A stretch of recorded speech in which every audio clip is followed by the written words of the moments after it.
Yes, good afternoon. నేను అశోక్. మాజీ మంత్రి రోజా గారు ప్రస్తుతం మనకి అందుబాటులో ఉన్నారు. ఒక 2 రోజుల క్రితం ఆవిడ నగరి ఎమ్మెల్యే చేసిన కామెంట్స్పై తీవ్రమైన అభ్యంతరాలు వ్యక్తం చేశారు.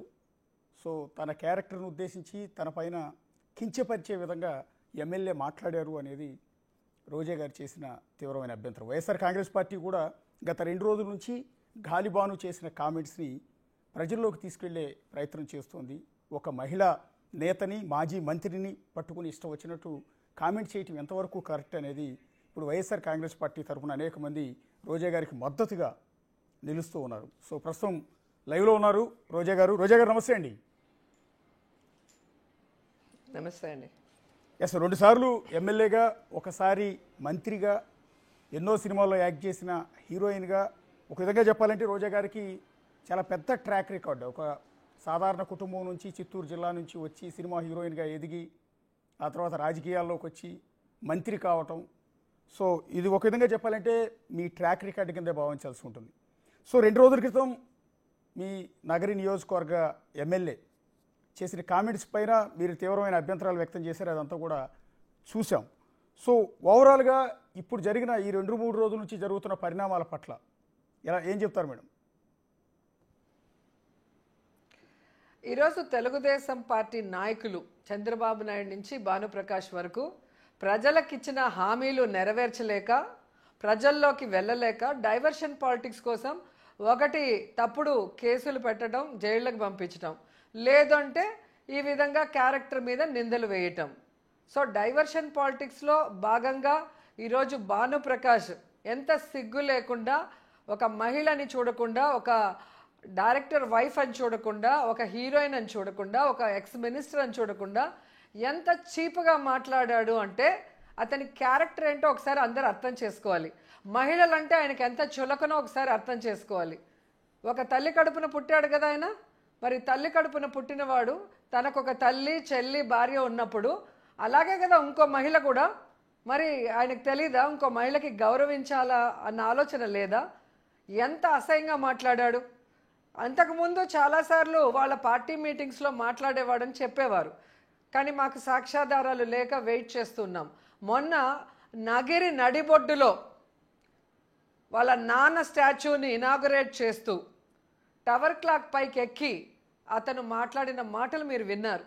మీ నాన్న విగ్రహం నువ్వు తెరిచేటప్పుడు మీ నాన్న గొప్పోడా కాదా చెప్పుకో, మీ నాన్న ఈ నగిరి నియోజకవర్గానికి ఏం చేశాడో చెప్పుకో. అవి ఏమీ లేవు కాబట్టి ఈరోజు నా మీద పడి ఏడవటం తప్ప మరొకటి కాదు. అసలు నా టాపిక్ అక్కడ రావాల్సిన అవసరం ఏంటి? మార్కెట్లో విన్నాను అంటారు. ఏ మార్కెట్లో విన్నావు?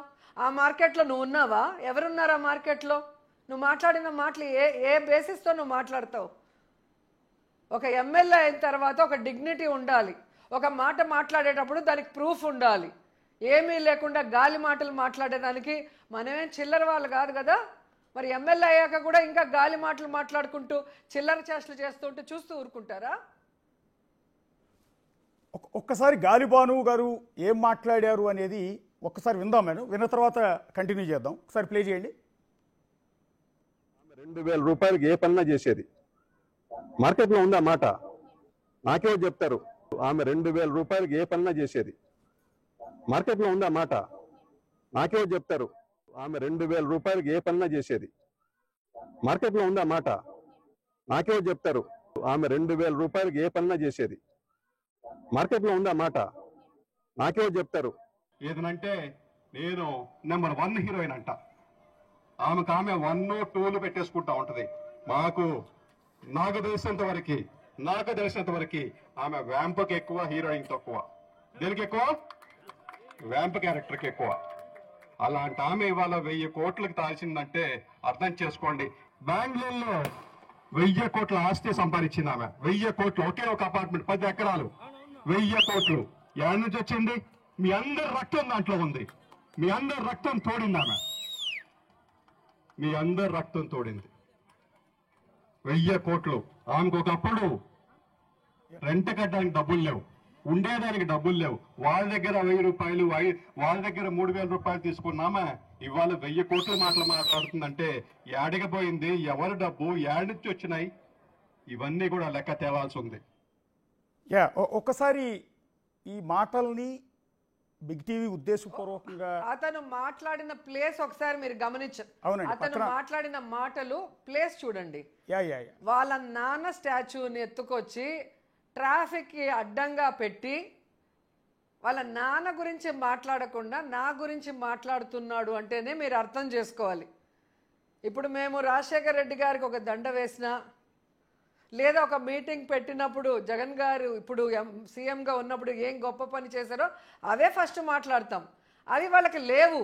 చంద్రబాబు నాయుడుకి లేదు, ముద్దుకృష్ణ నాయుడు నగిరిలో చేసింది ఏమి లేదు. ఒక్క పని చేశారేమో చూపిమనండి, నేను ఇక్కడే ఉంటాను. ఏ రోజు ఏ మీడియా వచ్చినా నేను రెడీగా ఉంటాను, రండి. దేనికి స్టాచ్యూ పెట్టావు? నీ తండ్రికి చావు కారణం ఎవరు? మీ తల్లిని అడుగు, మీ తమ్ముడిని అడుగు, ఎవరో కారణం.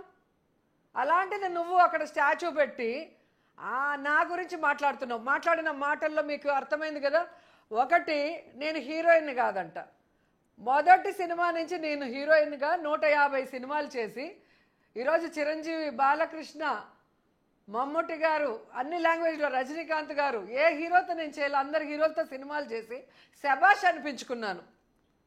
పాలిటిక్స్లో 2 సార్లు తెలుగుదేశం నన్ను ఓడించిన, పట్టుదలగా పోరాడి జగనన్న ఆశీస్సులతో 2 సార్లు గెలిచి ఏపీఐసి చైర్పర్సన్ అయ్యాను, మంత్రిని అయ్యాను. మళ్ళీ నేను అటు టీవీ రంగంలో కూడా జబర్దస్త్ చేసిన, బతుకు జట్కా బండి చేసిన, రచ్చబండ చేసిన, ఈరోజు డ్రామా జూనియర్స్ చేసిన, నేను అడుగుపెట్టిన ప్రతి షో సూపర్ హిట్. ఎందుకు? ప్రజలు నన్ను ఆదరిస్తున్నారు, నా వెనక ఉన్నారు కాబట్టే నేను సక్సెస్ఫుల్గా ముందుకు వెళ్తున్నాను. నేను మంచి అమ్మాయిని కానప్పుడు, నా క్యారెక్టర్ మంచిది కానప్పుడు ఎందుకు నాకు ప్రజలు సపోర్ట్ చేస్తారు యాజ్ ఏ లేడీగా? మీరు చెప్పండి. రెండోది, 2000 కోట్లు ఉన్నాయి, 2000 రూపాయలకి ఏదైనా చేస్తుంది అంటాడు. 2000 రూపాయలు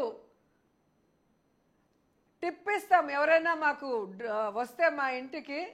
ఇదేమంటారు, ఒక సావుకి వెళ్ళినా లేకపోతే ఎక్కడికన్నా వెళ్తే ఆ మేళాలు వాయించే వాళ్ళకి టిప్ ఇస్తాం 2000 నుంచి 5000 వరకు. నేను 1991 నుంచి హీరోయిన్గా చేస్తున్నాను. మీరు ఆ రోజు నుంచి నా అకౌంట్లు ఇస్తాను, అన్ని అకౌంట్ ఆన్ రికార్డే కదా.